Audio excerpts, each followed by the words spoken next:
कोलकाता में trainee doctor के साथ हुए रेप और हत्या के मामले को लेकर पूरा देश हैरान है। सीबीआई ने अस्पताल के पूर्व प्रिंसिपल संदीप घोष को लगातार पूछताछ के लिए बुला रही है। सीबीआई को शक है कि अस्पताल के अधिकारी इस घटना को दबाने की कोशिश कर रहे हैं। अस्पताल के अंदर की एक तस्वीर से इस पूरे केस पर कई सवाल खड़े हो गए हैं। सबसे बड़ा सवाल यही निकल कर आ रहा है कि क्या क्राइम सीन से छेड़छाड़ हुई। तस्वीर में देखा जा सकता है कि सेमिनार हॉल के कर्मियों और डॉक्टरों से लेकर तमाम लोगों की भीड़ है। यह तस्वीर अब सोशल मीडिया पर वायरल हो रही है। इसके बाद सवाल है कि इतने सारे लोगों को घटना स्थल पर जाने कैसे दिया गया।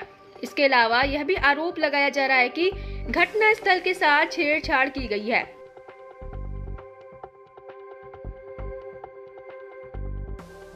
सुप्रीम कोर्ट में सुनवाई के दौरान सीबीआई ने आरोप लगाया था कि सबूतों को नुकसान पहुंचाया गया है और क्राइम सीन वैसा नहीं है जैसा कि यह मौका वारदात के वक्त रहा होगा।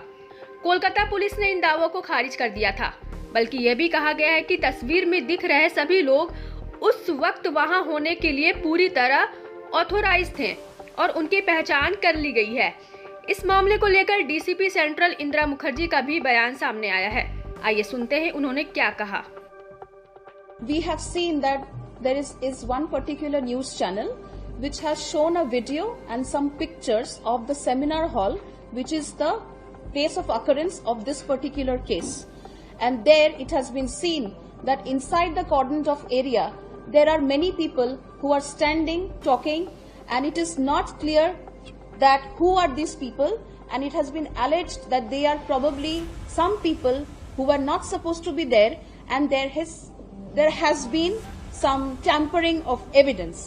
So we have taken some still from that video and I would like to show you that picture, and we have been able to identify each and everybody who was there in this particular picture or who were present at this particular place.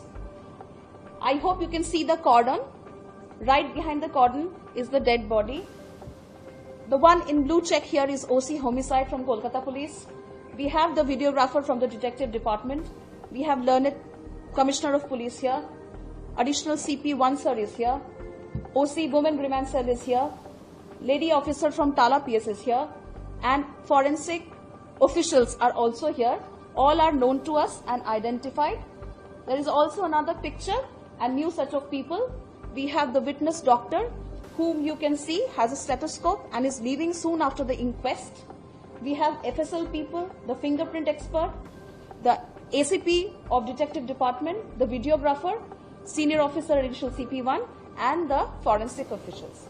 So, as you can see, this picture or the video that you may have seen, it basically is of a time when the inquest process was over. As you can see that the lady doctor is leaving this particular place. So, at no point in time could anybody enter in this particular area who was not authorized, or nobody entered who was not associated with the investigation process.